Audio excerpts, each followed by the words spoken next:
Antes de seguir, haz algo rápido. Si te atraen las historias donde la Tierra guarda secretos durante siglos y de pronto decide revelarlos, quédate conmigo hasta el final. Deja tu opinión y dime si quieres que sigamos avanzando, porque esto apenas comienza. Muy cerca de Jerusalén, un equipo de arqueólogos hizo un hallazgo que dejó a todos sin aliento. Bajo capas de tierra húmeda apareció una iglesia de la época bizantina, construida hace más de 1500 años. Lo impactante no fue solo su antigüedad, sino su estado de conservación.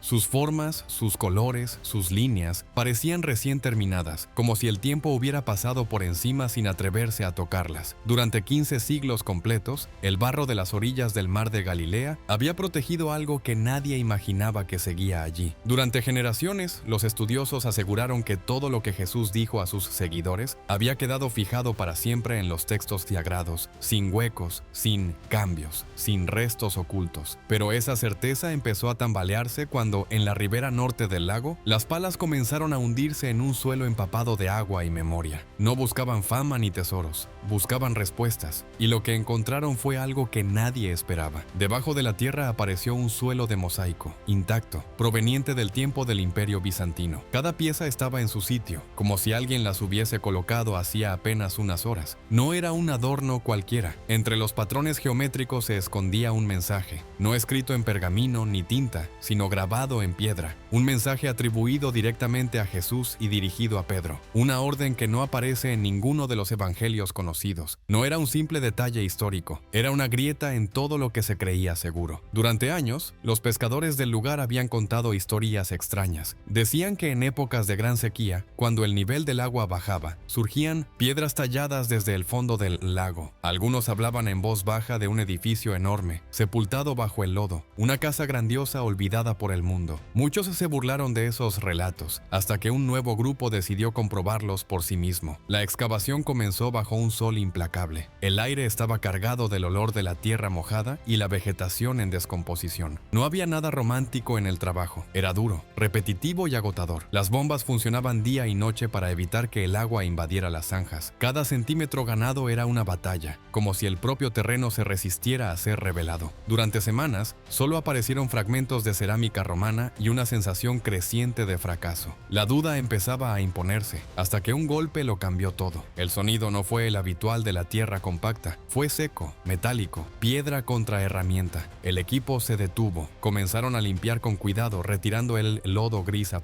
mano. Primero surgió una línea, luego un ángulo, después un muro completo. No era un derrumbe al azar, era una construcción precisa, sólida, levantada con intención. A medida que avanzaban, quedó claro que no se trataba de una choza cualquiera. Era enorme, sus muros eran gruesos, pensados para durar siglos, y entonces apareció una forma inconfundible, la curvatura de un ábside, el espacio donde normalmente se alza un altar. Aquello no era una edificación común. Algo mucho más grande estaba emergiendo del pasado. Lo que dejó sin palabras a todos no fue solo el tamaño ni la antigüedad del edificio, sino el lugar exacto donde estaba. Coincidía con precisión con antiguos relatos de peregrinos que, siglos atrás, afirmaban haber visitado la casa de Pedro en esa misma zona. Durante mucho tiempo, los historiadores habían descartado esas historias. Decían que eran errores, recuerdos confundidos de viajeros mal orientados, gente que veía lo que quería ver. Según la versión aceptada, el lugar verdadero debía estar lejos de allí, en una zona más elevada y seca. Sin embargo, la tierra empapada de aquel sitio contaba otra versión muy distinta. Con extremo cuidado, los arqueólogos continuaron limpiando el suelo, y entonces apareció el mosaico completo. Los colores comenzaron a destacar, rojos profundos, azules intensos, tonos amarillos aún vivos. Contra toda lógica, el barro no había destruido nada. Había protegido cada detalle como una cápsula del tiempo, aislándolo del clima, de saqueos y de guerras. Pero el verdadero impacto no era visual, era simbólico. Entre las formas del mosaico se escondía un mensaje, una voz del pasado que parecía hablar directamente desde alrededor del año 500, y eso era solo la capa superficial. Mientras avanzaban, se dieron cuenta de algo inquietante. La iglesia no se había construido sobre terreno vacío. Debajo había otra historia, mucho más antigua. Al retirar los niveles inferiores apareció una capa de destrucción y bajo ella viviendas del periodo romano. No eran mansiones ni edificios oficiales, eran casas humildes, viviendas de pescadores. Encontraron pesas de red hechas de plomo, anzuelos, monedas del primer siglo. Todo apuntaba a una aldea activa exactamente en la época en que Jesús recorrió la región. Por fin, la discusión de casi 2000 años empezaba a resolverse, y entonces surgió una pregunta imposible de ignorar. ¿Por qué construir una gran iglesia justo encima de una casa específica? Los constructores bizantinos no habían elegido el sitio al azar. Todo el diseño estaba centrado con precisión quirúrgica sobre una sola vivienda. Levantaron muros protectores alrededor de esa habitación original. No la demolieron, no la borraron, la conservaron como si fuera algo sagrado. En la antigüedad, nadie invertía recursos en levantar una basílica monumental sobre la casa de un pescador cualquiera. Eso solo se hacía cuando el lugar tenía un significado profundo. Todo conducía a la misma conclusión. Quienes construyeron esa iglesia estaban convencidos de que aquel había sido el hogar de Pedro. Muchos podrían decir que se trataba solo de una suposición tardía, pero la memoria antigua funcionaba de otra manera. No dependía de mapas ni de archivos escritos. Se transmitía de boca en boca. Abuelos llevaban a sus nietos a ciertos lugares y les decían: aquí ocurrió algo importante. A pesar de la maldición bíblica sobre la ciudad y de su desaparición, un pequeño grupo permaneció, custodió el lugar, guardó el conocimiento, lo transmitió generación tras generación, esperando el momento adecuado. Cuando el imperio finalmente adoptó la nueva fe, ese momento llegó. La iglesia no fue construida solo como un recuerdo, funcionaba como un contenedor, un sello, y dentro de ese sello, sus creadores dejaron algo más que piedra y color. Dejaron palabras pensadas para sobrevivir al tiempo. Cuando los expertos comenzaron a limpiar el mosaico con herramientas finas, aparecieron letras griegas. El ambiente cambió de inmediato. Todos se reunieron alrededor. Llamaron a un especialista en griego antiguo para traducir el texto allí mismo. Al inicio parecía una dedicatoria normal a un obispo, nada fuera de lo común. Pero de pronto el tono cambió. El texto mencionaba a Pedro con títulos que no dejaban lugar a dudas. Lo describía como el líder principal, el jefe de los apóstoles. No eran palabras casuales. En teología, cada término importa. El lenguaje utilizado hablaba de autoridad, jerarquía, mando. Indicaba que para esa comunidad, Pedro no era solo uno más, era el primero. Eso tocaba una de las discusiones más antiguas del cristianismo. ¿Quién ostenta la autoridad real? Para algunos, Pedro fue la base misma de la iglesia. Para otros, solo uno entre varios líderes. Pero aquí, en su propio lugar de origen, la comunidad parecía tenerlo claro. Y aún había más. El texto también lo llamaba portador de las llaves, una referencia directa al gesto simbólico atribuido a Jesús. Sin embargo, el mosaico escondía un nivel adicional. No era solo una inscripción simple, estaba encerrada en un medallón circular. Y dentro de ese círculo, casi borradas, aparecían otras letras más pequeñas, tan desgastadas que apenas se percibían. A simple vista, esas letras interiores parecían producto del desgaste del tiempo, como si miles de pasos las hubieran ido borrando lentamente. Pero también existía otra posibilidad, una mucho más inquietante, que hubieran sido grabadas así a propósito, pensadas para no llamar la atención, para ser vistas solo por quienes supieran que estaban allí. A ojo desnudo era casi imposible leerlas. Por eso el equipo recurrió a tecnología avanzada. Utilizaron escáneres infrarrojos para atravesar la suciedad, las fracturas y los daños acumulados durante siglos. Cuando las imágenes aparecieron en la pantalla, nadie dijo una palabra. Lo que surgió ante sus ojos no era una decoración más ni una frase común. Era texto en forma de discurso directo, palabras atribuidas al propio Señor, continuando la inscripción principal. En iglesias antiguas era normal encontrar fragmentos de las escrituras, pero esto era distinto. No coincidía exactamente con ningún texto conocido. No era una cita estándar, era una variación, o algo completamente diferente. La atmósfera en la excavación cambió de inmediato. Ya no se trataba solo de una obra de arte antigua. Parecía el eco de una conversación ocurrida 2000 años atrás, justo en ese mismo lugar. Las palabras eran cercanas, personales, y apuntaban a una misión de alcance universal, algo que no aparecía en los textos aceptados. Y entonces apareció la frase que lo alteró todo, algo que decía, en esencia: protege mi casa, porque yo voy a preparar los cielos. Detente un segundo en esa idea. En los relatos conocidos, Jesús pide a Pedro que cuide de sus seguidores, que alimente al rebaño. También lo llama base de la comunidad. Pero en ningún texto reconocido le ordena proteger una casa, y esa segunda parte resulta aún más extraña. No dice preparar un lugar, sino preparar los cielos. El matiz es sutil, pero cambia todo. Habla Habla de tareas distintas, de responsabilidades divididas. Uno se queda, el otro parte. Entonces surge la gran pregunta: ¿qué significa realmente la casa? Si fuera solo una metáfora de la comunidad, no tendría el mismo peso. Pero recuerda dónde apareció esta frase. Justo encima de una vivienda concreta, una casa real, preservada como algo sagrado. ¿Y si la tradición decía algo más? ¿Y si no se trataba solo de que Pedro vivió allí, sino de que se le pidió permanecer, custodiar, vigilar ese punto exacto? Esa idea conecta con lo que algunos estudiosos llaman dichos no recogidos, frases atribuidas a Jesús que circularon oralmente pero no llegaron a formar parte de los textos oficiales. Existen muchas, algunas extrañas, otras profundamente conmovedoras, pero esta tendría un peso único, porque no fue escrita en papel, sino grabada en piedra, en el suelo de un lugar venerado durante siglos. La expresión "protege mi casa" transforma por completo la imagen de Pedro. Ya no es solo un líder o un administrador, es un guardián, un centinela, alguien puesto allí para vigilar algo valioso. Pero ¿vigilar contra qué? Para los primeros creyentes, los lugares sagrados no eran espacios tranquilos, eran zonas de conflicto. Se creía que atraían resistencia, oposición invisible. En muchas tradiciones antiguas, el suelo santo era un campo de batalla espiritual, así que la orden de proteger la casa podría no haber sido simbólica, sino literal. Una misión espiritual ligada a la defensa. El mosaico, entonces, no solo conecta ideas abstractas con un sitio real, convierte conceptos como las llaves del cielo en algo tangible. Las llaves no sirven para una idea, sirven para cerrar, proteger, custodiar algo concreto. Según esta visión, ese rincón de Galilea no era solo un recuerdo del pasado, sino una especie de representación del cielo en la tierra. Y Pedro no estaba allí solo para enseñar, sino para mantener el orden hasta que llegara el momento del regreso. A partir de ahí, la historia deja de moverse solo en el terreno de la arqueología y empieza a rozar algo mucho más difícil de definir. La frase sobre preparar los cielos abrió una puerta inesperada. No sonaba como una metáfora sencilla, sonaba activa, como si se hablara de una obra en proceso, de algo que aún no estaba completo. Mientras Pedro permanecía en la tierra, vigilando, alguien más estaba trabajando en otro plano. Para muchos de los investigadores, esa idea resultaba incómoda. La imagen tradicional del más allá suele presentarse como algo fijo, terminado, esperando. Pero aquí parecía sugerirse lo contrario: movimiento, construcción, preparación, una realidad en expansión. Y ese contraste hacía que la orden de proteger la casa adquiriera un peso aún mayor. Si algo se estaba preparando en los cielos, entonces lo que quedaba en la tierra debía mantenerse estable, intacto, seguro. El equipo entendió enseguida que no estaban ante un simple descubrimiento histórico. Esa frase parecía unir dos dimensiones: lo visible y lo invisible, lo humano y lo divino. Una sola línea que conectaba el suelo que pisaban con algo que iba mucho más allá. Y como suele ocurrir con hallazgos así, pronto surgió una interpretación todavía más inquietante. Algunos pensadores, alejados de las lecturas tradicionales, llevan años defendiendo una idea antigua: que ciertos lugares del mundo actúan como puntos de unión, zonas donde lo físico y lo espiritual se tocan. La expresión "como es arriba, es abajo" aparece en textos muy antiguos y sugiere que la estructura del universo se refleja en la Tierra. Normalmente se entiende como un símbolo, pero ¿y si no lo fuera? ¿Y si la geografía del planeta escondiera algo más que montañas, lagos y ciudades? ¿Y si ciertos lugares funcionaran como nodos, como puntos sensibles donde las reglas parecen aflojarse? Bajo esa luz, la orden de proteger la casa cobra otro sentido. No sería la defensa de un edificio, ni siquiera de una comunidad, sino la vigilancia de un punto clave. Mira el contexto. Ese lugar no era un pueblo cualquiera. Allí ocurrieron hechos que, incluso dentro del propio relato bíblico, rompen con lo normal. Personas que recuperan la vista, multitudes alimentadas sin recursos eficientes, alguien caminando sobre el agua, desafiando lo que entendemos como leyes básicas de la realidad. Todo concentrado en la misma zona. Si uno se permite observarlo desde otra perspectiva, casi como si fuera un relato de ciencia ficción, aparece una idea perturbadora. En ese sitio, la realidad parecía más flexible, como si la frontera entre lo posible y lo imposible fuera más delgada. Bajo esa lógica, proteger la casa no tendría que ver con muros o techos, sino con algo mucho más delicado. Tal vez nunca se trató de cuidar una construcción, tal vez la verdadera misión era vigilar una fisura, un punto de paso, algo que no debía quedar desatendido. Curiosamente, esa idea no es ajena a ciertos textos antiguos que no llegaron a formar parte de la doctrina oficial. Escritos que más tarde fueron rechazados o destruidos hablaban de guardianes, de vigilantes encargados de custodiar los límites entre mundos, entre la luz y la materia, de porteros, no simbólicos, sino reales vives dentro de esa cosmovisión. Bajo esta interpretación, el mosaico descubierto podría ser uno de los pocos restos de una forma de cristianismo más primitiva y más misteriosa. Una versión que con el tiempo fue suavizada, organizada, despojada de sus elementos más inquietantes para dar lugar a una estructura más controlada, más institucional. Lo que no encajaba fue enterrado, literalmente bajo piedra y silencio. Esto obliga a replantear quiénes fueron realmente los apóstoles, no solo maestros o predicadores, sino participantes de algo mucho mayor, piezas dentro de un plan que abarcaba más de lo visible. Pedro, en ese contexto, deja de ser simplemente un pescador convertido en líder. Se transforma en el designado para quedarse, para vigilar, para sostener algo mientras otro se ausentaba. La partida de Jesús, entonces, no sería solo una despedida, sería un movimiento estratégico. Alguien se va, alguien se queda. Y la existencia misma de una orden de protección implica que había algo que podía perderse. Hay un último detalle que refuerza el misterio. La iglesia no fue destruida por invasiones ni por el paso del tiempo. Un terremoto, en el siglo VIII, la engulló por completo, como si la tierra hubiera decidido cerrarse sobre ella. Durante más de 1000 años, la casa de Pedro desapareció, sellada, oculta, fuera del alcance de todos. Hasta ahora, su reaparición no parece casual. Para algunos, el momento resulta inquietante, como si el mensaje hubiera esperado el instante adecuado para salir a esta luz. Tal vez nunca estuvo pensado solo para Pedro. Tal vez era un aviso, una cápsula de tiempo dirigida a quienes algún día volverían a reencontrarla. Protege la casa, cuida el fundamento, vigila. El lugar ha sido cubierto de nuevo, pero las palabras ya no pueden desaparecer. Han sido vistas, han sido leídas, y una vez que una idea así entra en la mente, no se puede borrar. Ahora te dejo con esta pregunta. Si algunas instrucciones nunca quedaron escritas en los textos que conocemos, ¿qué más pudo haberse perdido? Queda una última capa, quizá la más inquietante de todas, porque cuando el polvo se asienta y el entusiasmo inicial se calma, la pregunta ya no es solo qué se encontró, sino por qué estuvo oculto tanto tiempo. Durante más de 1000 años, nadie caminó sobre ese mosaico, nadie leyó esas palabras, nadie habló de esa orden. El sitio desapareció como si nunca hubiera existido, tragado por la tierra, por el silencio, por el olvido. Y sin embargo, el recuerdo sobrevivió. No en libros, no en archivos oficiales, sino en relatos, en tradiciones locales, en una memoria frágil que pasó de generación en generación. Alguien se quedó, alguien recordó, alguien supo que ese lugar importaba, incluso cuando el mundo dejó de mirarlo. Eso por sí solo resulta difícil de ignorar, porque las ciudades comunes desaparecen sin dejar rastro. Pero los lugares que concentran significado suelen resistirse al olvido de formas extrañas. La iglesia fue construida, protegida, sellada y luego cubierta de nuevo por la tierra, como si su función no fuera durar hasta la vista de todos, sino esperar. Esperar el momento adecuado, esperar a que alguien, siglos después, volviera a hacer la pregunta correcta en el lugar correcto. Para quienes participaron en la excavación, hubo una sensación persistente que no aparece en los informes oficiales. La impresión de que el hallazgo no solo hablaba del pasado, sino que parecía observar al presente, como si el mensaje no se hubiera quedado atrapado en el tiempo, sino que hubiera cruzado los siglos con una intención clara, porque al final todo se reduce a esa frase: proteger la casa, vigilar, custodiar. No dice por cuánto tiempo, no dice hasta cuándo, no dice contra quién.